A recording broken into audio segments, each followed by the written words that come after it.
Marcus Chen had mapped 27 miles of abandoned New York subway tunnels without incident. He followed protocol, test air, mark routes, never break safety rules. But when he found door 7R standing open, sealed since '78 after 3 workers vanished, curiosity made him stupid. The door slammed shut. His oxygen meter read 58 minutes. Something in the darkness was breathing. This is how he survived what the city buried. Before we jump back in, tell us where you're tuning in from. And if this story touches you, make sure you're subscribed, because tomorrow I've saved something extra special for you. Marcus Chen arrived at 96th Street Station at 2:47 a.m., exactly 13 minutes after the last train departed. The platform was empty, fluorescent lights humming overhead, the air thick with brake dust and ozone. He'd made this descent 43 times before. Equipment check first. Always equipment check first. He pulled the oxygen meter from his pack, a Draeger XAM 5000, the same model rescue teams used. The display glowed green, 99% oxygen, 0 parts per million carbon monoxide, temperature 58 degrees. He clipped it to his belt. His LED flashlight came next. 3,000 lumens, 6-hour battery life.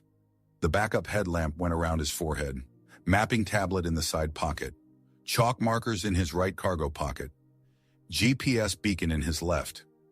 Marcus photographed the station clock, 2:51 a.m., then photographed himself beneath the 96th Street sign. Time-stamped proof of entry. His editor required it for every trip. He climbed down to track level, boots finding the maintenance ladder. The tunnel stretched ahead, rails gleaming in his flashlight beam. 2 miles to Section 7. This project had consumed 11 months of his life. 27 miles mapped, photographed, and documented. The book deal with Hudson Press was real. $50,000 advance, another $50,000 on publication. The Hidden Arteries, New York's Forgotten Underground, would hit shelves in 8 months. Marcus had left his structural engineering job for this. Left a salary and benefits to crawl through abandoned tunnels with a flashlight and a dream. His ex-wife thought he was insane, but Marcus didn't care anymore. He loved this. The silence, the history, the architecture nobody saw. Section 7 lay ahead, the expansion zone built in the '70s and abandoned after the fiscal crisis. 3 stations that never opened, 4 miles of tunnel that never saw a passenger train. The city sealed it off and pretended it didn't exist. Marcus had found maintenance access through a service shaft near 103rd Street. He'd mapped 2 ghost stations already. Tonight was the 3rd. Tonight was door 7R. 3 maintenance workers, Robert Walsh, James Chen, Patricia Moreno, had entered during a late shift on March 14, 1978. The door mechanism malfunctioned, sealed them inside. Rescue teams tried for 36 hours. No response. Air quality readings showed oxygen depletion. Workers declared deceased, section permanently sealed. Marcus had found the incident report in city archives. 3 families mourned. 3 people erased from the maps. He wanted to document it, photograph the door, tell their story. The oxygen meter beeped softly, 96%, still green, still safe. Marcus checked his watch, 3:18 a.m., right on schedule. Section 7 began at junction marker 42, where the main tunnel branched left into darkness. Marcus turned left. The air changed immediately, cooler, stiller. The oxygen meter climbed, 98%. Better air quality in a sealed section than in active tunnels. That made no sense. Marcus stopped, pulled out his notebook, and wrote it down. Date, time, location, reading, everything documented. The sealed doors should be at marker 37, 200 yards from the junction. His flashlight caught the marker first. 37, white paint on concrete, faded but readable. Then he saw the door. Door 7R stood 18 inches open. Marcus froze. His heart rate jumped. The oxygen meter registered his increased breathing, 97%. The door was solid steel, industrial grade, built to seal sections during emergencies. It should be welded shut. City maintenance records confirmed it. Door 7R, permanently sealed, March 16, 1978. He approached slowly, His flashlight revealed fresh scratch marks on the concrete floor. The door had been moved recently. Days ago, maybe. Marcus knelt, touched the marks. His fingers came away clean. Fresh concrete dust.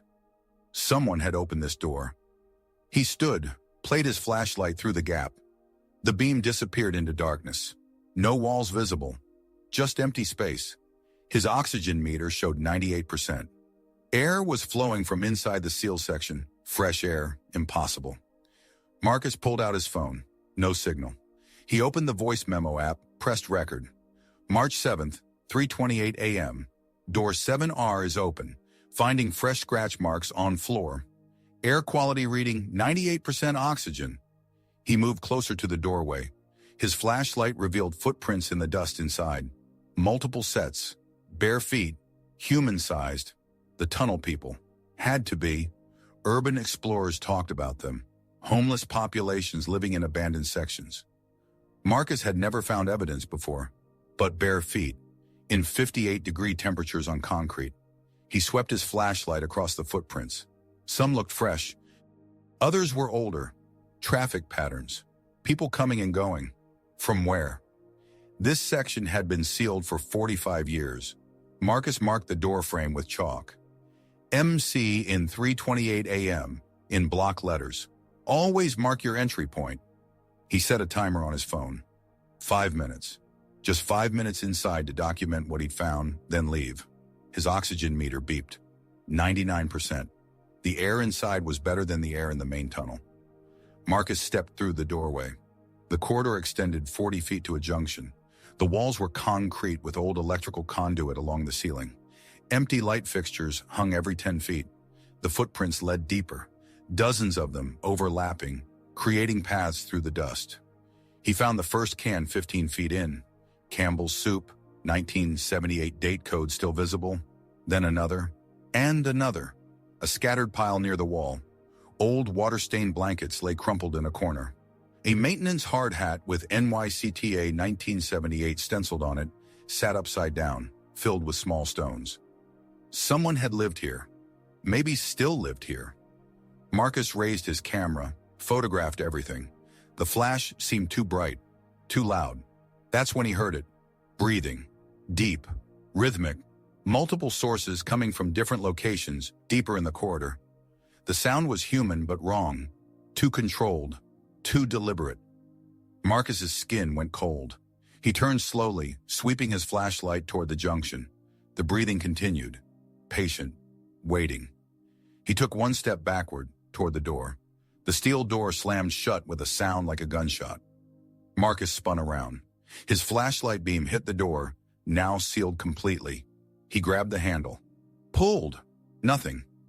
Pushed. The door didn't move. No handle on this side. Just smooth steel plate. A one-way fire door designed to let people out during emergencies. Except the mechanism was reversed. His heart hammered. The oxygen meter beeped. He looked down. 78%. Dropping. The meter beeped again. 74%. A new reading appeared. Estimated time to critical oxygen level, 58 minutes. Marcus forced himself to breathe slowly. Panic burned oxygen 3 times faster. He knew that. He'd calculated airflow requirements for 15 years. Panic was death. He pulled out his phone, opened the voice memo. The door sealed behind me. Air quality dropping rapidly. 72% now. I need to find another exit. He pounded on the door anyway. 6 heavy strikes. The sound echoed dully. Nobody would hear it. He was 2 miles from the nearest active station behind a sealed door in a section that officially didn't exist. The breathing from the corridor had stopped. Complete silence. Worse than the breathing? Silence meant listening. Marcus turned back to the corridor. 3 passages branched off at the junction. His engineering training kicked in. Air was depleting, which meant this space wasn't sealed properly. Air was flowing somewhere. Flowing out meant there was an exit. He needed to find the air current. Marcus pulled a chalk marker from his pocket, crushed it to powder. He held his hand up and released the dust. The particles drifted toward the center passage. There was airflow, 70% oxygen, 56 minutes remaining. He marked the sealed door with a large X in chalk. The footprints in the dust led toward the center passage. Same direction as the airflow. Marcus started forward. 30 feet in, the footprints changed. No longer walking, running. Multiple sets, bare feet, all running in the same direction. Away from something. Marcus stopped. His flashlight caught scratch marks on the wall. Systematic. Deliberate. These were marks someone made on purpose. He moved closer. The scratches formed groups. 7 vertical lines, then a diagonal slash through them. Then 7 more. Counting.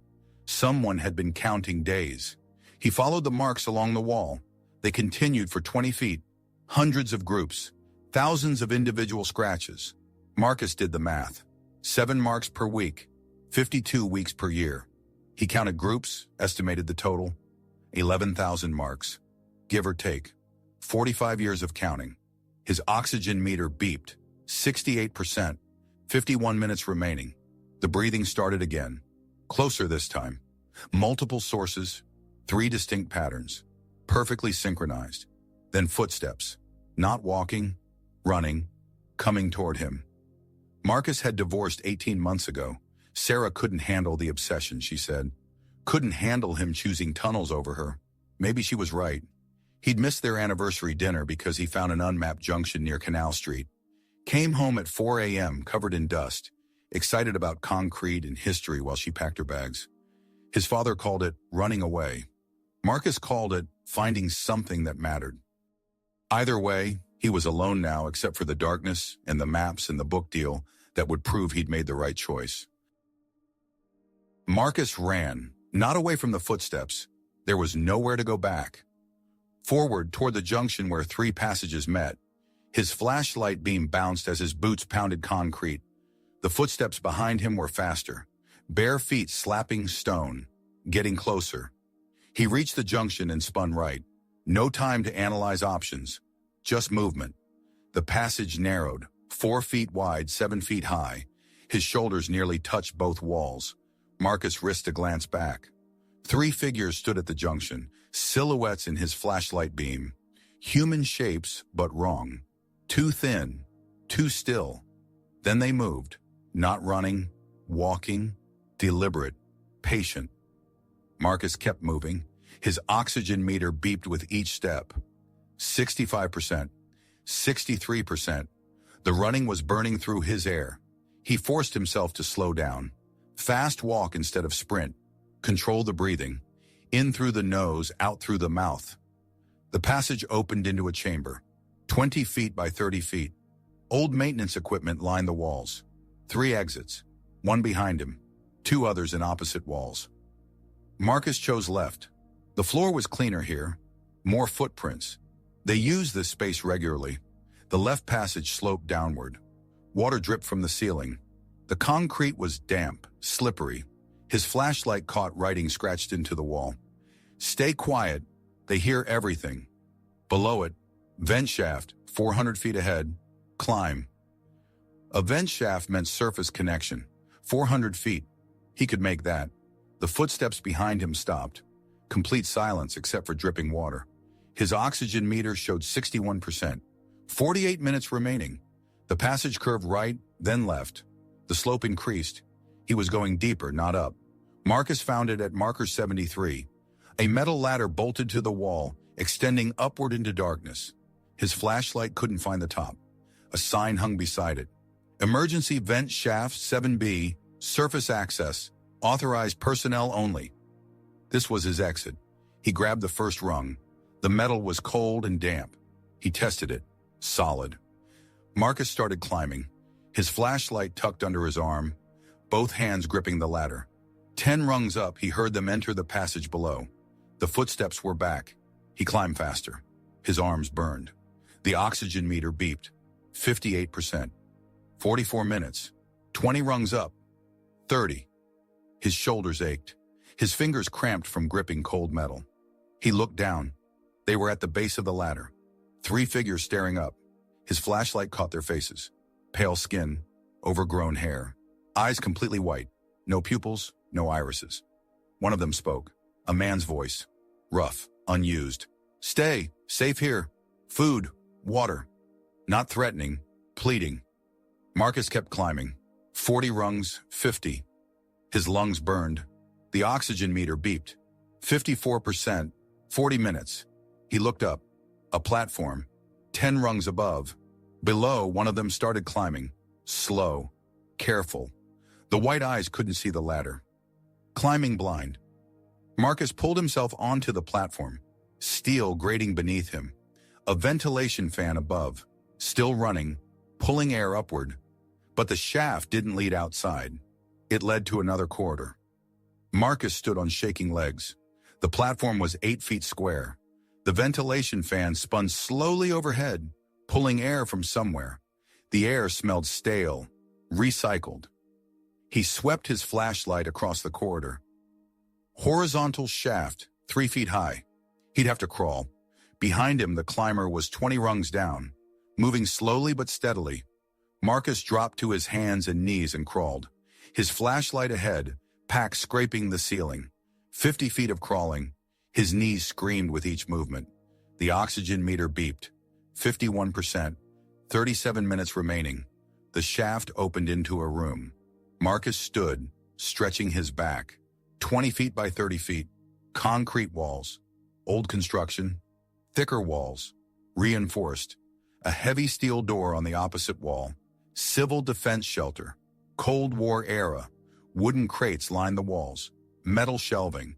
Cardboard boxes disintegrating from moisture. Then he saw the bodies. 4 skeletons against the far wall, still clothed in rotted fabric. 60s-era clothing. They sat in a row, backs against the wall holding hands. Empty pill bottles scattered around them. Marcus moved closer, found a journal in one skeleton's lap. He opened to the last entry. October 28, 1962. If you're reading this, the world above is gone. We chose this.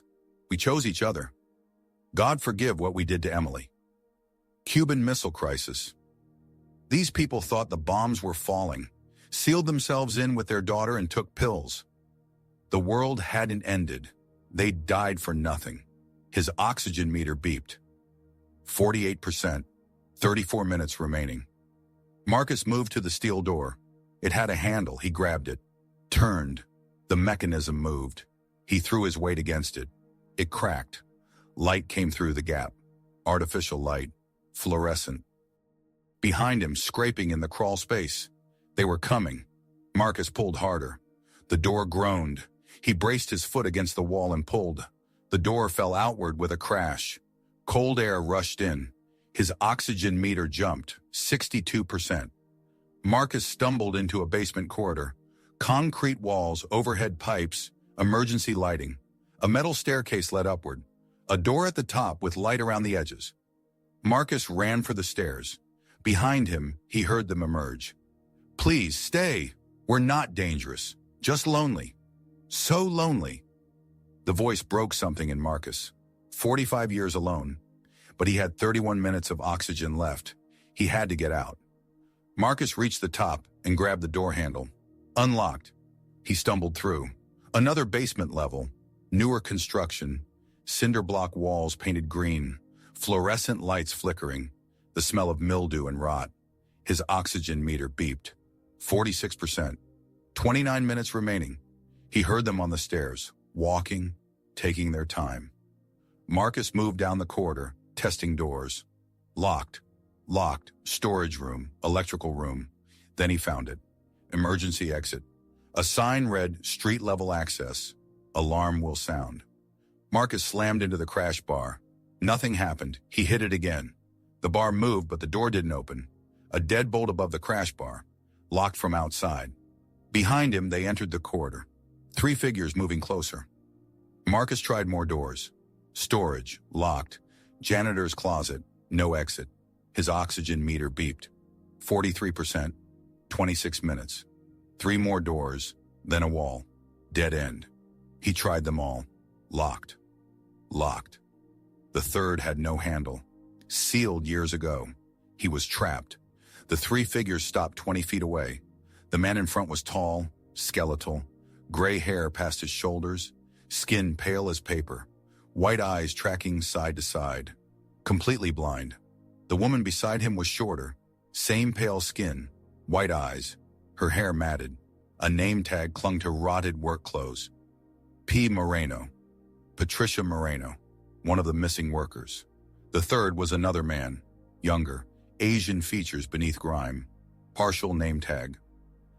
J. Chi, James Chen, Marcus's distant cousin.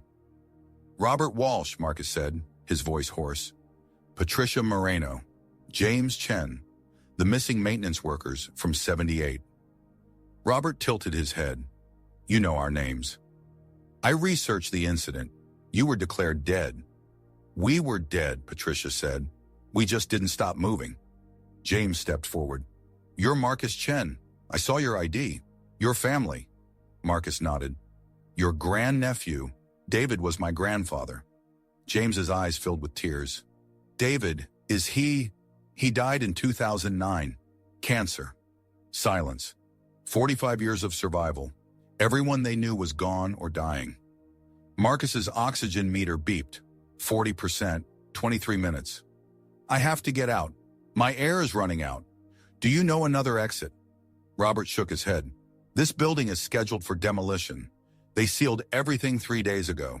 That's why we were near door 7R, looking for a way back to our section. Your section? Deeper tunnels, where we've lived, where the air is good. Patricia moved closer. We didn't mean to trap you. The door is pressure sensitive. We didn't think anyone would come through. Marcus's vision blurred at the edges. His hands shook. 38%. 20 minutes remaining. There has to be another way out. Robert nodded slowly. There is, but you won't like it. Robert gestured toward the end of the corridor. There's a service tunnel, connects to the subway maintenance system, but it floods during rain. Last storm was 3 days ago. The water's still there. How deep? Marcus asked. Chest deep, maybe 60 feet of flooded tunnel. Then you reach the active service corridor. From there, you can get to street level. Marcus looked at his oxygen meter. 36%, 18 minutes. He did the math. 60 feet of water, holding his breath, maybe 90 seconds if he was lucky. His equipment would be ruined. His flashlight would die, but he'd be alive. Show me, he said. Patricia shook her head. We can't go with you. The water. We haven't been submerged in 45 years. We don't know if we can still swim. Our muscles, our lungs. You can't stay here, Marcus said. The building's coming down. Demolition. You said it yourself. We know, James said quietly. We've survived this long. We'll find another way. Robert moved to a door Marcus hadn't tried. He pushed it open. Inside was a maintenance shaft, a ladder leading down. The sound of dripping water echoed up. This leads to the flood tunnel, Robert said. Follow it to the end. You'll see light from the active corridor. The water's cold, 50 degrees, maybe less. Don't panic when you're under. Panic kills faster than drowning. Marcus looked at the three of them. 45 years of survival. They'd outlasted everyone who declared them dead, and now they were helping him escape while they stayed trapped. Come with me, Marcus said. Please, I can get help. Get you out. Get you home. Home! Patricia laughed. It was a broken sound. We don't have homes anymore. Our families buried us, mourned us. What do we say? Surprise, we're not dead. Just forgot to call for 45 years. This story takes time to craft. If you're enjoying it, subscribe to our channel. It means a lot to us. Now back to the story. Robert gestured toward the end of the corridor. There's a service tunnel, connects to the subway maintenance system, but it floods during rain. Last storm was 3 days ago. The water's still there. How deep? Marcus asked. Chest deep, maybe 60 feet of flooded tunnel. Then you reach the active service corridor. From there you can get to street level. Marcus looked at his oxygen meter. 36%, 18 minutes. 60 feet of water, holding his breath. Maybe 90 seconds. His equipment would be ruined, but he'd be alive. Show me, he said. Patricia shook her head. We can't go with you. The water. We haven't been submerged in 45 years. Our muscles, our lungs. You can't stay here, Marcus said. The building's coming down. We'll find another way. James said quietly. Robert moved to a door Marcus hadn't tried. He pushed it open. Inside was a maintenance shaft, a ladder leading down. The sound of dripping water echoed up. This leads to the flood tunnel, Robert said. Follow it to the end. The water's cold. 50 degrees, maybe less. Don't panic. Panic kills faster than drowning. Marcus looked at the three of them. 45 years of survival, and now they were helping him escape while they stayed trapped. Come with me, Marcus said. I can get help. Get you out. Home. Patricia laughed. It was a broken sound. Our families buried us, mourned us. What do we say? Your daughter, Marcus said. Patricia, your daughter's alive. She's 52. Maria Moreno. She's a teacher. Elementary school in Queens. She told me she became a teacher because of you. Patricia covered her face. Tears cut tracks through the grime on her cheeks. We can't go back, Robert said. Look at us. We're not human anymore. You're survivors, Marcus said. That's what matters. His oxygen meter beeped. 34%, 16 minutes. James shook his head. You'll die in that water. Your oxygen is almost gone. You're already hypoxic. You won't make the swim. Then help me, Marcus said. Robert and James exchanged looks. 45 years together. They didn't need words anymore. There's another way, James said. Faster, more dangerous, but you might make it. James led them to the sealed emergency exit. He ran his hands along the doorframe. This door leads to a basement stairwell, James said. The stairwell connects to the building's main structure. The building is scheduled for demolition tomorrow morning. They'll have crews on site preparing charges. Demolition crews, Marcus said. People, right above us. Yes, if you can make noise, enough noise that they investigate. Patricia moved to a storage room. She came back carrying a length of metal pipe. 3 feet long, heavy iron. She handed it to Marcus. Bang on the pipes, she said. The building's heating system runs through that wall. Hit them hard enough, long enough, someone will hear. Marcus took the pipe. He looked at the three of them. When the crews come, they'll find you too. Robert smiled. Maybe it's time to stop hiding. Marcus positioned himself in front of the exposed heating pipe running along the corridor wall. 2-inch diameter iron painted institutional green. His oxygen meter read 32%. 14 minutes remaining. He swung. The pipe connected with a deep metallic clang. He swung again. Each strike sent shockwaves through the building's heating system. Harder, James said. They're 3 floors up. You need to make them think something's wrong with the structure. Marcus swung harder. His arms burned. His oxygen-starved muscles screamed. 1 strike every 3 seconds. Methodical, rhythmic, clang, clang, clang. After 2 minutes, his vision started tunneling, gray creeping in from the edges. I need to rest, Marcus said. No. Patricia grabbed his shoulder. You rest, you pass out. Keep hitting. Marcus swung again. The pipe slipped in his sweaty grip. He adjusted, swung again. Oxygen meter, 29%, 12 minutes remaining. He leaned against the wall to stay upright, kept swinging. Developing blisters, didn't matter. Keep hitting. Clang, clang, clang. Listen, Robert said. Marcus stopped. Voices, faint, coming from above. Men shouting to each other. Again, Robert said. They heard something. Marcus slammed the pipe into the heating system. 3 fast strikes. Pause, 3 more. Pause, 3 more. SOS in Morse code. The voices got louder, closer. Footsteps on stairs. Marcus kept hitting. 3 strikes. Pause. 3 strikes. His hands were bleeding now. Every impact sent pain up his arms. Oxygen meter, 26%. 10 minutes remaining. His vision was gray now. Not tunneling. Gray fog. Severe hypoxia. Brain damage started at 20%. Unconsciousness at 18. 3 strikes. Pause. 3 strikes. They're coming, James said. 2 floors up. Marcus hit 3 more times. Then his legs gave out. He slid down the wall. The pipe clattered beside him. Patricia knelt next to him. Stay awake. Tell me about Maria. Marcus tried to focus. Brown hair, your eyes. She showed me a photo. She keeps a picture of you on her desk. Patricia's face swam in his vision. She kept my picture. Every day, Marcus said, his words slurred. She told me she wonders if you thought about her. Every day, Patricia whispered. Every single day for 45 years. Footsteps closer, one floor up. Heavy boots, voices calling out. Hello, someone down here. Emergency services, call out. Marcus tried to yell. His voice croaked. Here, basement level, hurry. His oxygen meter beeped. 23%, 8 minutes remaining. Robert moved to the stairwell door and started pounding. Down here, we're trapped. 3 people and an injured man. The footsteps thundered downstairs, right above them now.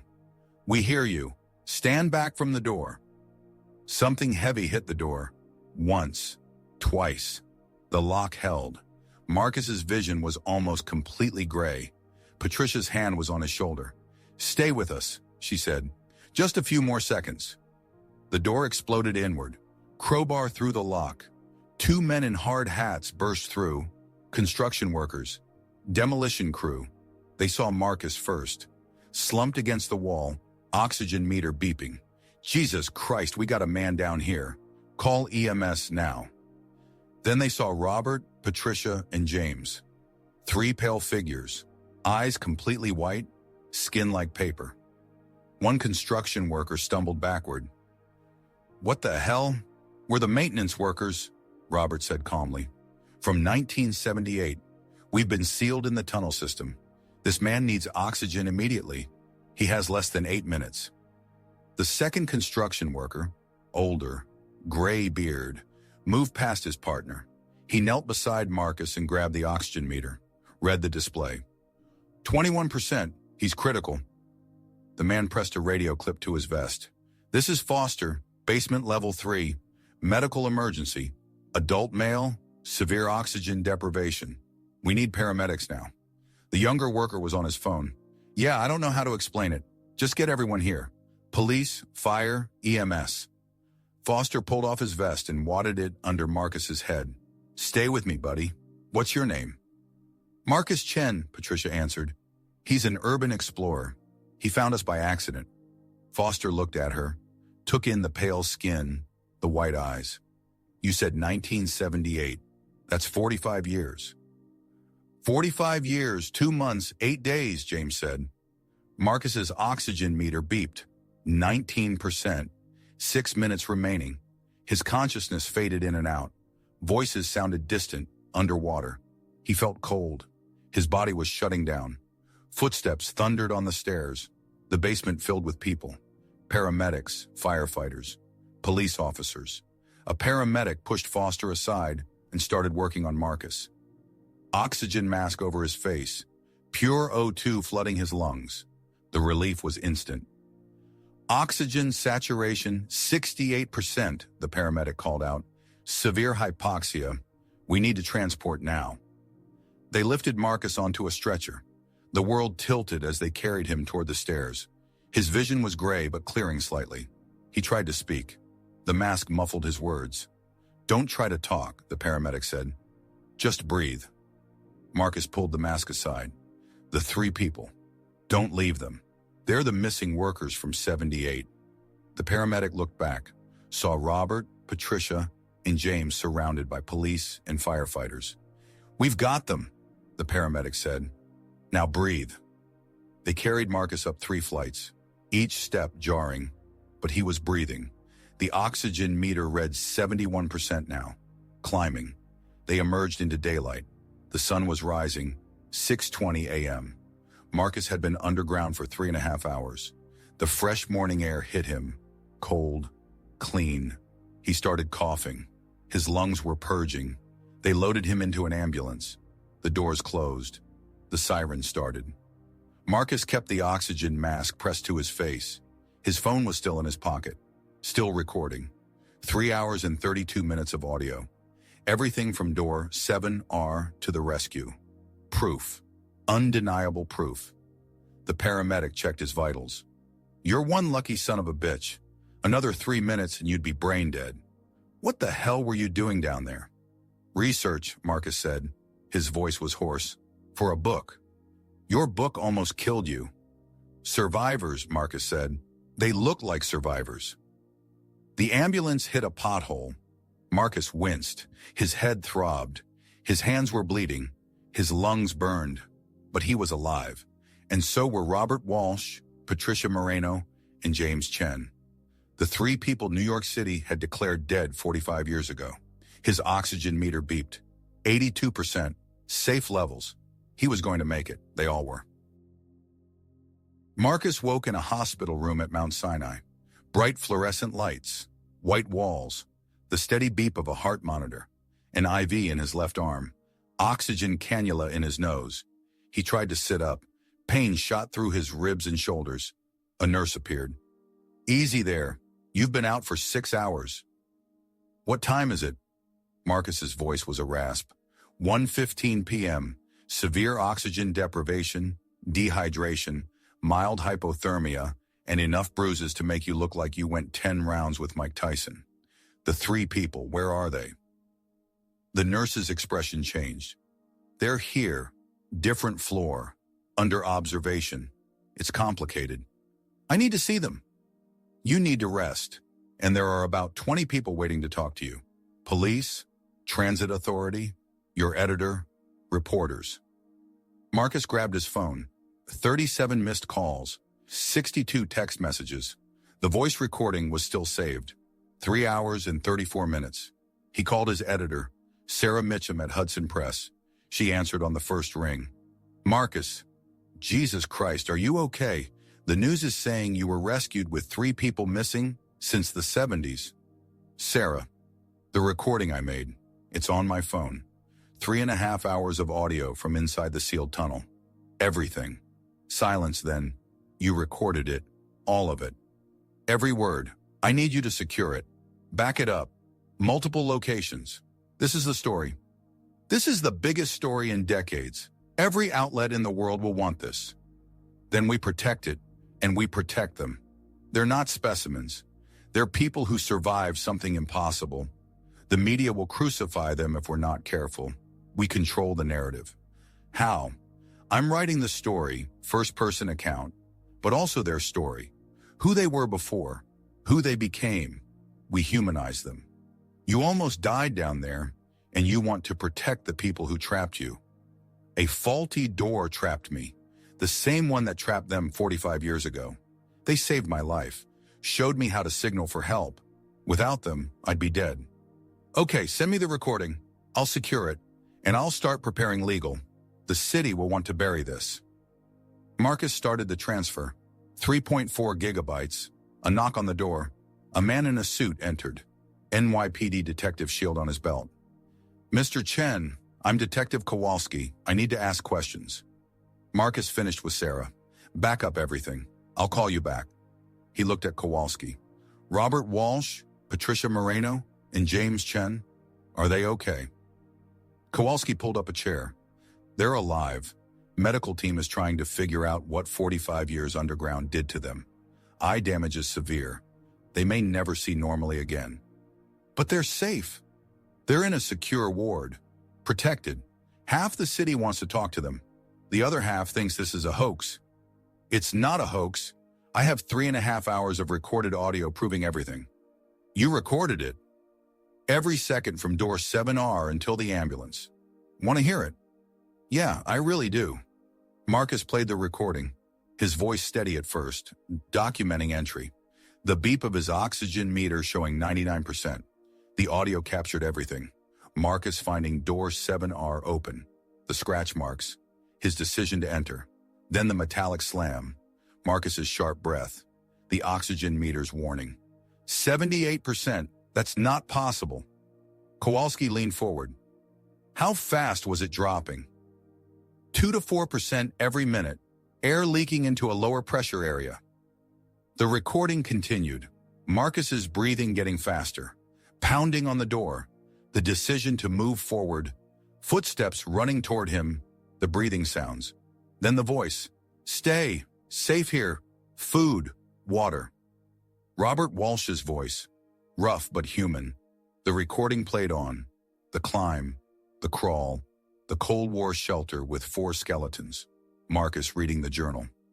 October 28, 1962. If you're reading this, the world above is gone. Kowalski shook his head. Cuban Missile Crisis. They killed themselves for nothing. The recording reached the basement. The conversation with Robert, Patricia, and James. Then Patricia's voice. Maria, her name is Maria. Kowalski looked up. We've been trying to reach her.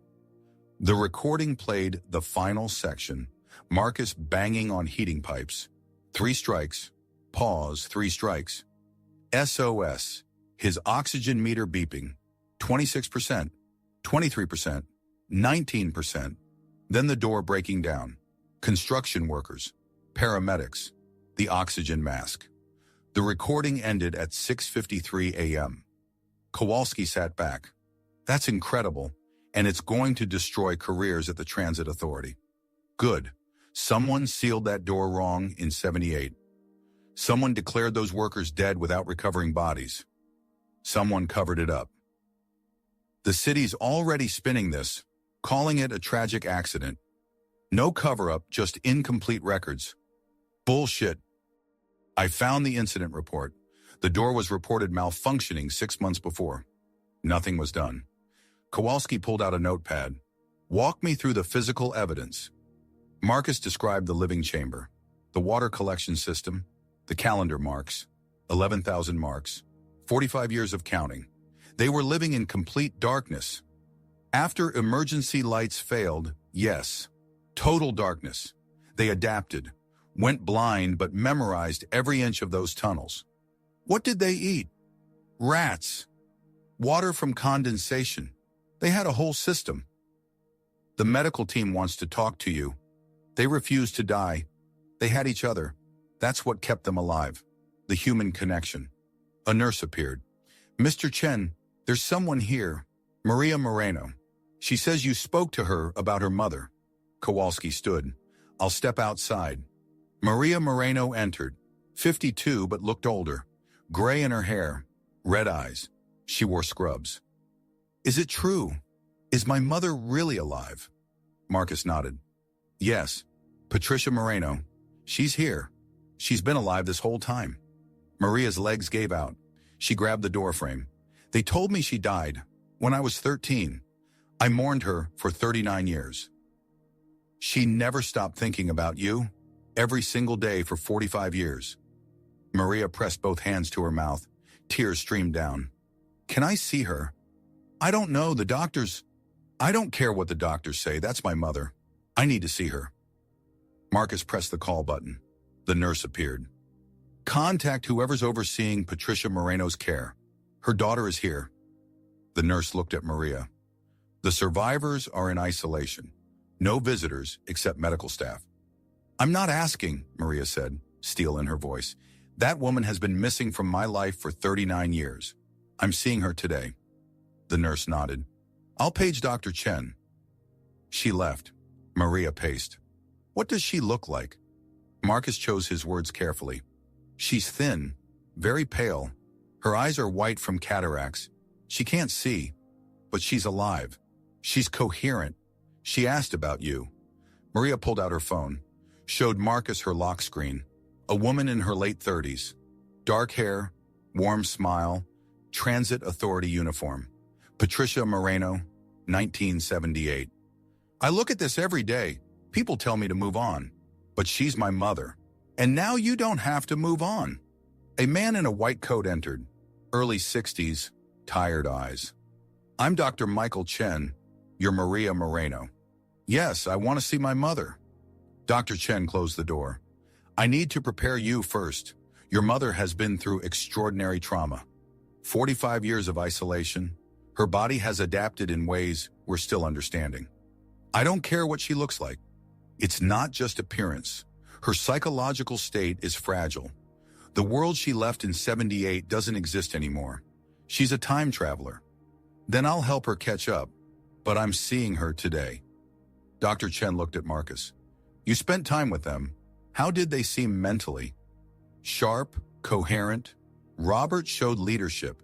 Patricia showed emotion when I mentioned Maria. They're survivors. They're also terrified. The lights hurt. The noise overwhelms them. Patricia keeps asking if this is real. She's not sure she wants to be rescued. Maria's face went pale. She doesn't want to be rescued. The tunnel system is her home now. The surface world is foreign. Let me see her. Maybe seeing me will help. Dr. Chen nodded. Okay, but conditions. The room is dark. One lamp on low. Speak quietly. No sudden movements. If she gets distressed, I end the visit. Agreed. Dr. Chen led them to the elevators. Up 3 floors. Security guard and police officer posted outside one room. The officer stood. This area is restricted. This is Patricia Moreno's daughter. The officer's radio crackled. Let her through. Dr. Chen opened room 314, dark except for a small lamp. Patricia sat in a chair, wrapped in a blanket, dark glasses protecting her eyes, hair washed and cut. She turned toward the door, white eyes behind the glasses, pale skin. Who's there? Patricia asked. Maria's voice broke. Mom, it's me. It's Maria. Patricia went still. Maria. My Maria. Yes, I'm here. Patricia stood slowly, reached out. How old are you? 52. 52. You were 13. I missed everything. Maria crossed the room and took her mother's hands. You didn't miss everything. I'm here now. Patricia touched Maria's face, tracing the lines, learning her daughter by touch. You're crying. You were dead for 39 years, and now you're alive. Patricia pulled Maria into a hug, both shaking, both crying. 45 years and 39 years collapsing into this moment. Marcus watched from the doorway. You did this, Dr. Chen said quietly. You brought them back. I just found them. They brought themselves back. Marcus was discharged from the hospital 3 days later. His oxygen levels had stabilized at 98%. The bruises were turning yellow. The blisters on his hands were healing. His apartment in Brooklyn looked exactly as he'd left it. Maps covering the walls, photographs of tunnels pinned to corkboards. Research papers scattered across his desk. The book manuscript was open on his laptop. That book was obsolete now. Everything had changed. Marcus opened a new document, typed the title, The Survivors 45 Years Underground. He started writing, not the carefully researched architectural analysis he'd planned, just the truth. Everything that happened from the moment he entered door 7R until the ambulance doors closed. The words came fast. His fingers couldn't keep up with his memory. He wrote for 6 hours straight. Didn't eat, didn't sleep, just wrote. By midnight, he had 15,000 words, the entire story from his perspective. But it was incomplete. He needed their stories. Robert's, Patricia's, James's. His phone rang. Sarah Mitchum. The recording is everywhere, she said. Every news outlet has it. CNN, BBC, the New York Times ran a full transcript. You're famous, Marcus. I don't care about famous. What about the survivors? The city is trying to control the narrative. They're saying the door malfunction was unforeseeable. No negligence. Just tragic bad luck. That's a lie. The maintenance reports, I know. We have lawyers going through everything. The incident reports, the work orders, the complaints about door 7R going back 6 months before the accident. We're building a case. Marcus started pacing. What kind of case? Civil suit against the city. Gross negligence resulting in 45 years of unlawful imprisonment. We're talking massive damages, tens of millions. Do Robert, Patricia, and James know? Not yet. The hospital has them locked down tight. No visitors except immediate family.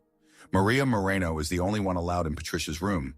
Marcus looked at his maps, found the one showing Section 7, the tunnel system where 3 people had lived for 45 years. I need to see them. I need to finish the story. The hospital won't let you in. You're not family. Then I'll wait until they're released. Could be weeks. They're running tests, physical therapy, psychological evaluations. Marcus sat back down. When can we publish? Legally, anytime, strategically. We should wait until the survivors can tell their own stories. Let them have a voice. You're right.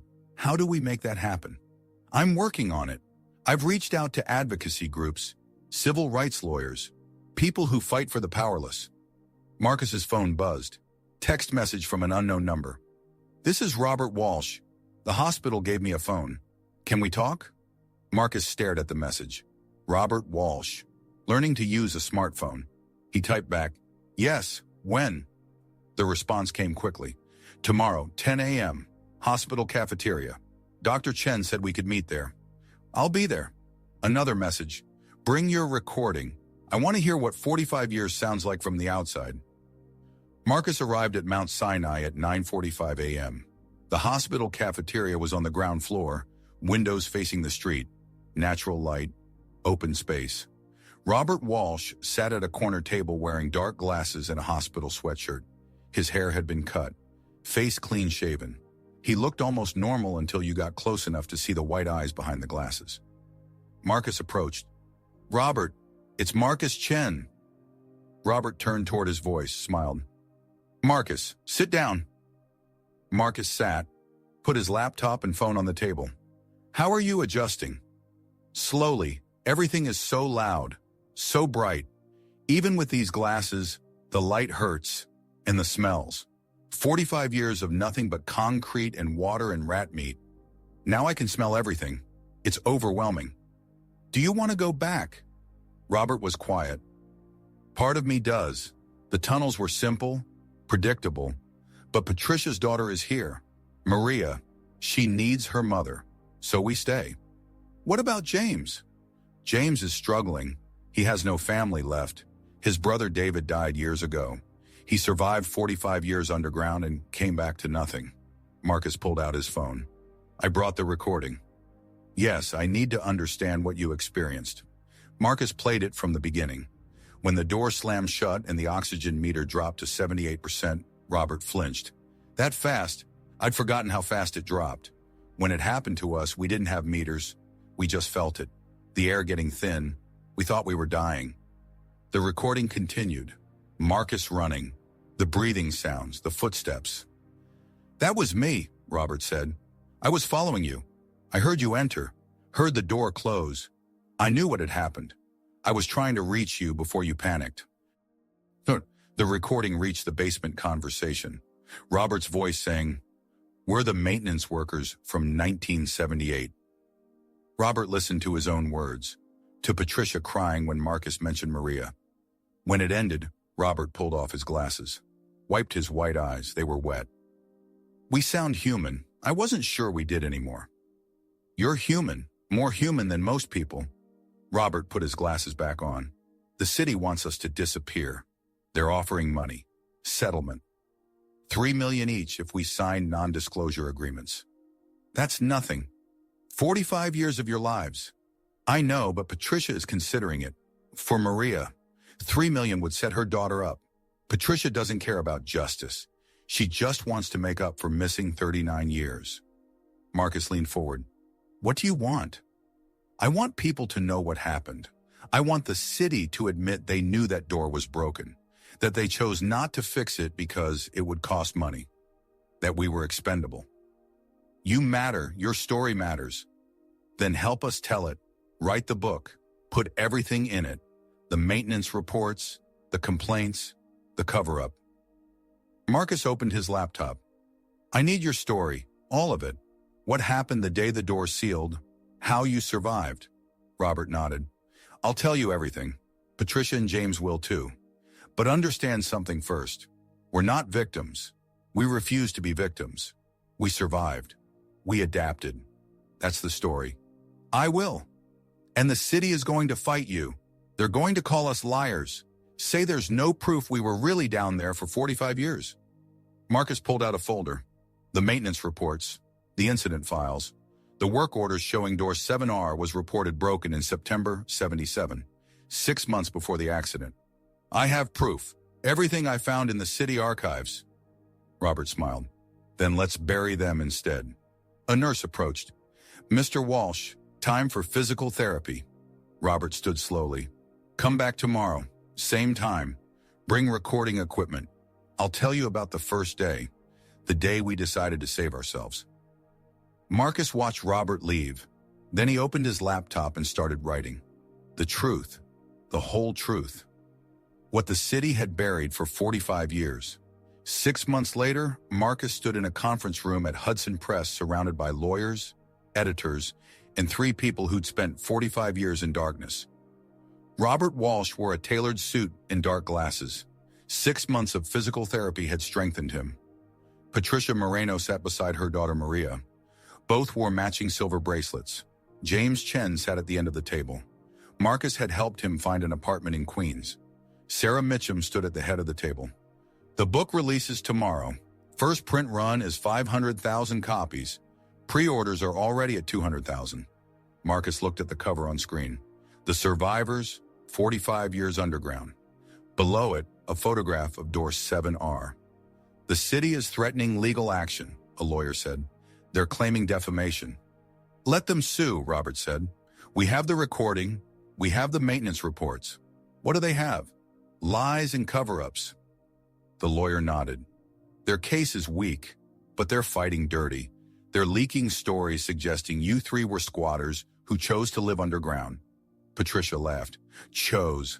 I had a 13-year-old daughter at home. Why would I choose to abandon that? They're desperate, Sarah said. The book exposes 45 years of negligence. Marcus pulled out his tablet. The civil suit is moving forward. Discovery uncovered more evidence. Internal memos from '78. City officials discussing the cost of a proper search. Deciding it was too expensive. Cheaper to declare you dead and seal the section. James spoke. They chose money over our lives. Yes, Marcus said. And tomorrow, everyone will know it. When the lawyers left, Marcus stayed with Robert, Patricia, and James. How do you feel about tomorrow? Robert took off his glasses. Terrified, relieved, angry. For 45 years, we were invisible. Now everyone's going to know our names. Patricia held Maria's hand. I spent 39 years dead to my daughter. The city took that. They don't get to hide anymore. James walked to the window. I went underground at 32, came back at 77. The city owes me 45 years. I want them to pay. Marcus closed his laptop. The book is just the beginning. The lawsuit, the criminal investigation. This is going to take years. We have years now, Robert said. For 45 years, we had nothing but time and darkness. Now we have time and light. We can wait. We can fight. We can win. Marcus watched them leave. Then he pulled out his phone, started recording. Final author's note, March 7th, 2024. Exactly 1 year since I found Dr. 7R standing open. Tomorrow the world remembers them. Robert Walsh, Patricia Moreno, James Chen. 3 names the city tried to erase. They survived 45 years of darkness. They'll survive the light too. He stopped recording, added it to the manuscript as the final chapter. Tomorrow everything changed. Some things won't stay down. Some stories demand to be told. This was one of them. If this story meant something to you, drop a comment and share it. It helps the next person find their way here.